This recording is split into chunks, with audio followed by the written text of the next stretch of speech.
Nagkatapok ang upat ka mga gobernador sa BARMM sa Marawi City aron ipadayag ang ilang hugot nga pagsuporta alang sa usa ka malinaw nga rehiyon.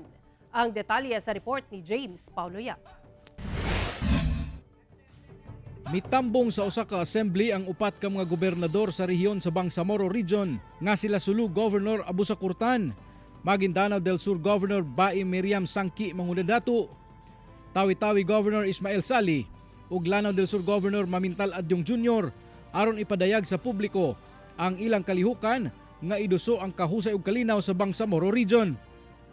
Lakip sa ilang giisgutan ang pagresolba sa away politika sa ilang lugar, ilabi pa nga halos magparyente lang ang magsangka sa eleksyon.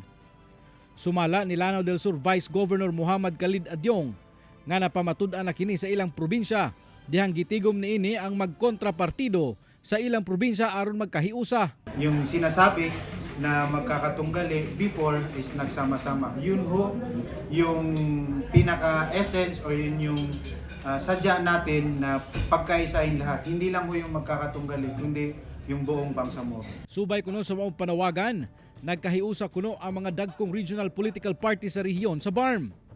Sama sa Bangsamoro People's Party, Salam Party ug Al-Ittihad Party, ubos sa SIAP, Konserbisyong Inklusibo Alyansang Progresibo aron mapatuman ang ilang tinguha nga kalinaw pag-abot sa eleksyon. Kininasab kuno ang pinakadakong koalisyon sa mga partido sa rehiyon. Lakip sa mitambong sa maong panagtigom ang kanhi MILG Minister nga si Nagib Sinarimbo kinsa suportado ang maong kalihukan. Giangkon sad niya nga aduna pay daghan nga angang ipalambo og usbon sa pulisya sa BARMM government.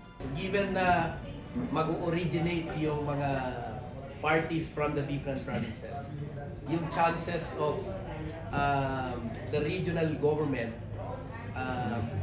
delivering services that are really emanating from the communities, the local government, mas malaki ang chance. Plus yung keen understanding of the dynamics at the local government units, madadala nila yun. Ako si James Paulo Yap para sa One Mindanao.